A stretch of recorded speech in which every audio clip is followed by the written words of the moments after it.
tub we're using for the client. Time is the enemy. I'm about to give you the most value I could possibly fit into this video. I've not seen anybody talk about it. And now there's one final step, which is going to take you from shit to really successful. So people say hashtags are dead, but I promise you they're actually not.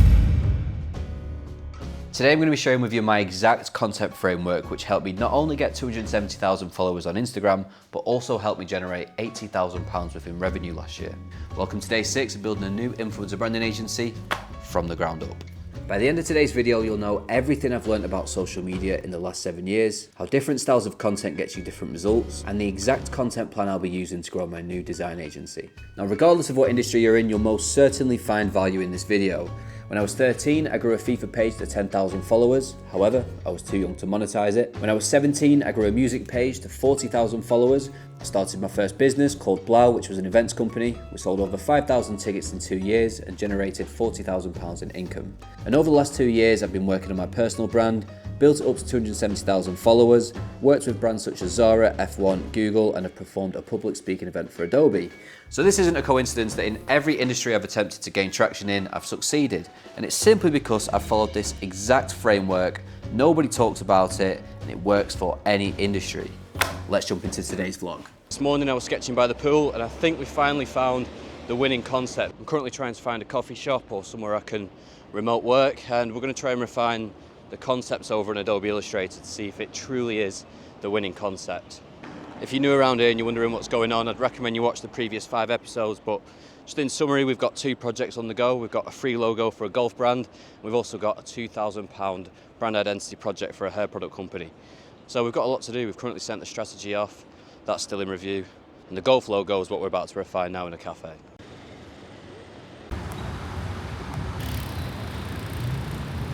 Should have thought before I came out not to wear a light t-shirt. Check the state of that out. I don't know if you can see it. Where my bags have been. Fucking sweat marks. Well, I'm here now anyway. Too late. What a mess.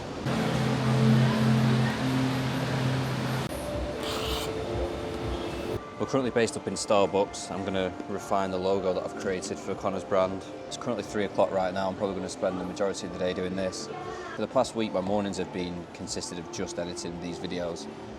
So I'm only really starting these days at around 3 PM. Got a chai latte, we're in Starbucks. Proper white girl in it today.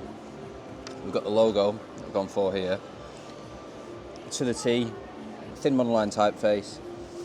We've got the emblem, which is going to be the 3 different lengths of the T's, held up on a T, for to the T. I think it's going to work really well. I'm going to try and refine it now. The way that I take my sketches and take them into Illustrator is by simply taking a picture with your phone. I find that by using a pen and paper, you can get ideas out quickly. And to be honest, more recently, I've enjoyed drafting logos with pens rather than pencils. And I don't know why. I think it's because of the thickness of the pen and the darkness of it as well. So I'm not going to show you the entire logo process because I'm most likely going to be here for a few hours again. But I'll show you the results, I'll show you what we end up with. And hopefully it looks good and then we'll present it to Connor. Today I'm also going to create our first piece of content for Non-Stop. So if you're watching this video, it's probably live. Go and give it a like. How are we doing? Can you hear me okay? Yeah. What's your first thoughts? In terms of the general direction you're trying to take it and the whole storyline, the message behind the brand, it's literally like perfect pretty much. Yeah, amazing. I'm just trying to... Next steps now is going to be basically developing a mood board to decide what direction you'd like to take the brand in. So the way I usually do it is present 3 mood boards to the client, 3 different directions completely, and yeah, you can just choose from it pretty much. You can tell me exactly what you like from each one, and then we can refine the direction that you chose out of the 3, and we basically will have a direction then completely aligned with the way you want to go about it.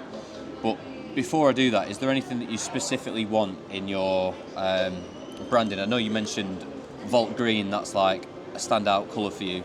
That's going to be the tub we're using for the client. Oh, perfect. Yeah, that's cool. Yeah, anything you've got like that and anything that you've already prepared in terms of packaging, that definitely help in terms of deciding the direction of the brand. Sounds like you already have kind of a vision that you've got already in your head, so now it's time to just enhance that and nail the identity in line with what you've got in your mind.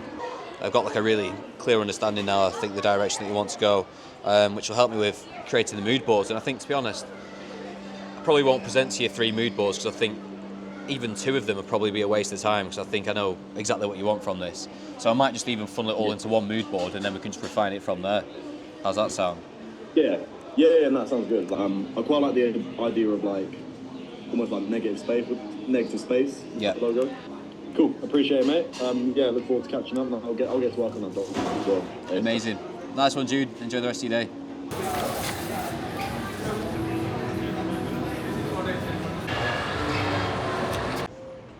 Time is the enemy. We're still not quite there with the logo type. Just can't quite get the proportions right. I've got the logo mark done, it's just the word mark that needs some improving. And then I need to put it all together in an emblem, but the idea's there, just the execution, it's close. Now, you've probably seen by now we had a call with Jude. That went really well. I think we're pretty clear on the direction of the branding. The only thing to do now is put together a mood board, send it over, refine the direction even further, and then we can start working on that as well. I think a common phrase of this series is probably going to be, time is the enemy, because it really is. It's 6 p.m. already, still not eating all day. Time's just flying by. I think it's because I'm editing in the mornings. I need to probably try and go to bed early today and then start to wake up early. I need to wake up before everyone else. I think tomorrow we'll try and wake up at 4 a.m. Just get ahead of the game. So it turns out the supermarkets, there's my face in here. Turns out the supermarkets sell hot food, and they said that the authorities come down on them like a ton of bricks. So they're meant to be really good. I'm going to try a chicken wrap. But more importantly, oh shit, let's leave that there. Yeah, I'm about to give you the most value I could possibly fit into this video. And I thought, over the past 7 years, not many people know this, but I've had many different Instagram accounts. 3 of them which have been very successful. When I was 13, I grew a FIFA account to 10,000 followers, but I was too young to monetize it. When I was 19, I grew a rave page to 40,000 followers, and off the back of it, I started my first business, which generated around £30,000 in ticket revenue. And then now I have my personal brand, which is Jack Watson Designs, which has been very successful. 270,000 followers. I've worked with some huge brands such as Jägermeister, F1, Google, Adobe, Zara. So yeah, I know what I'm talking about when it comes to content creation. So I'm going to tell you everything that has led me to growing these accounts successfully. And to be honest, it's a framework that I've not seen anybody talk about, probably because people are scared to admit that they've used this same framework. Taste test.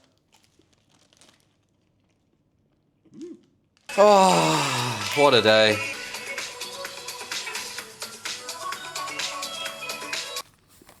If I share this with you, you've got to promise that you take action upon what I'm about to tell you and actually do the things I'm about to say. Because if you don't, then watching this is completely irrelevant. Now, I've split the following framework into 3 stages. Now, the first stage is to pick a reference profile. Now, this should be somebody in a position or the position that you'd like to be in the future. Now, you need to reverse engineer that profile and identify exactly what it was that got them from a nobody to somebody who is most likely inspiring many people, including yourself. Now, you might be thinking, well, how do I identify the turning point? And it's simple. You scroll down their Instagram post and you find the post or the posts that went from not so many likes to lots of likes. And if you've got any sort of a brain, you'll be able to figure this out because I've done it now 4 times and every single time it's worked. So now you've found the turning point, you need to identify the time frame it's taken them to get from a nobody to the turning point stage. And this is the minimum amount of time that you need to stick this out. Now, most likely than not, it's going to be a year, 2 years, or 3 years. So if you're not willing to stick it out for a year, 2 years, or 3 years, then you're most likely not even cut out for this. I'll give you a working example of this. When I first started, Abby Connick was my inspiration for YouTube. She built a very successful YouTube in a short amount of time, which inspired me to stick it out for that time frame. Now, I didn't go and copy her videos and I didn't go and copy her style, but what I did was use the time frame as a reference. Now, there's a way you can get these results even faster than that time frame. You see, many people think you need to reinvent the wheel, but the truth is, people only successfully do this after they've done what I'm about to tell you. Now, there's a really effective way you can analyze today's consumer market, and I'm about to show you exactly how it works. So you're going to want to get your phone, and you're going to want to open TikTok. Fuck. Don't get sucked into the trap of scrolling through TikTok whilst you do this.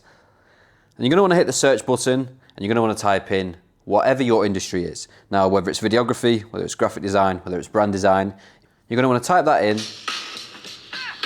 You're going to want to search it, and then you want to click the 3 dots in the top right corner. Now, if you click this and click filters, you'll notice we can sort by like count and in the past month, 3 months, or 6 months.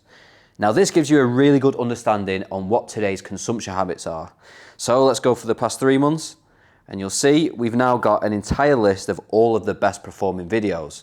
Now, I'm not saying go and copy these videos. However, what I've done in the past to successfully grow many of my accounts is steal one thing. And this is what I like to call stealing like an artist. Now, it's not taking somebody's video and copying it, it's taking one thing. Now, when you scroll through enough videos, you'll notice exactly what it is that made people watch it. This might be a hook, this might be the position of a text on the screen, it might be the style of the video, it might be a topic. There are many different reasons why a video will do well. And when you identify what does well on several posts, you can start to form your own style that's also been stolen. And this is the reason why many people see success in a very short amount of time, but they will never admit it to you. But because this is a very transparent series, I'm going to be completely honest throughout the entire series. And now there's one final step, which is going to take you from shit to really successful. And that is by pulling your finger out your ass and doing a lot of volume. I'm going to be completely honest. The reason why I'm doing a mass amount of volume for this YouTube series is to simply get better at YouTube. Now, after I've posted a video, I'll wait a day, and when I post the next one, I review every single analytic. And I go through it and I see exactly where people clicked off, where people enjoyed, and I'm adapting as I go along. And this is exactly what you've got to do if you want to improve. And just know, if you're not willing to do it, then probably somebody watching this video who is as nuts as me and willing to wake up at 4 AM just to get a video edited will probably do it. I nearly forgot to give you the most value. Now, there's going to be some of you that just can't be bothered to do what I've just said. So I thought I may as well just tell you exactly what I investigated over the past year. Now, from trial and error, these are the results that I found. By posting tutorials, you will gain a lot of followers. However, these followers won't be loyal to you and they won't care about you. They simply just want free value. So I made the switch about January this year into more personal content, took a hit on the views, but that has led to more client work. So it's not exactly all about the views, it's about who you're targeting and the personal connection that you can make. Another tip, by creating tutorials, you're going to get a lot of views. However, that won't drive traffic to your services. That's going to drive traffic for collaborations and sponsorships, which you don't want to make the mistake that I did. I took on too many collaborations and sponsorships early on in my page, and it killed my account for a while. People weren't engaging in my posts because they thought I was a walking advertisement board. So that was a mistake I made early on. And yeah, you don't want to do it because then you got to go through the pain of posting videos and nobody's interacting with them. So how do you drive traffic to your services? The best way to do this is process videos, showing behind the scenes or showing exactly how you got to the end result. By doing this, people take to you and they take to your process, and it ultimately builds that trust, and also the perceived value of your services is increased. I didn't mean for this episode to be a teacher mode lesson, but thinking about that, I think tomorrow we're going to do what I've just said and wake up really, really early, 4 AM, do the mood board for Jude in the morning, and also try and get into the desert. Let me just ring Ali. Oh, no answer. In Dubai, there's this weird rule where you can't WhatsApp video people unless you've got a VPN on, which is very strange and it's quite annoying, especially when you don't pay for it and you have to go through ads. Hey Ali, how are we doing? I was just wondering if we could sort out the desert trip for tomorrow. Looks like tomorrow we're going to the desert. So other than process videos, another really good performing post was a scroll post of the final product. Now, a lot of my leads came through people on Instagram searching brand identity into the search bar. So people say hashtags are dead, but I promise you they're actually not. Because when you put brand identity in a hashtag, people are going to click it and people are searching for those services and they're going to give you a call. Funny enough, I actually landed 2 deals. Oh, I should not tell them that. Shouldn't have told them that. So in summary, if you want followers but you don't want clients, then post a shit ton of tutorials. And if you want client work but you don't want followers, post the process videos, target the people who you're going to provide a service to, and show the final results in a carousel format with hashtag brand identity or whatever your service is. Ali's just replied, looks like we're going to the desert tomorrow. Just quickly before I jump off and edit this video, we're going to split it into 2 sections. Carousel and reels. We're going to hide our reels so people can't see them on our carousel. We're going to strictly keep our carousel for work and testimonials. And for our reels, we're going to showcase the process, before and after, any current trends, viral video ideas, and then we're going to have different talking head ones, which is going to be me doing the talking head videos, design advice, which is going to position us as the expert, and then demand generation videos such as case studies where we show people the process from before and after, but also show the results we've got them and how the business is currently doing, and also ideas for influencers, encouraging them to start their own brand or product.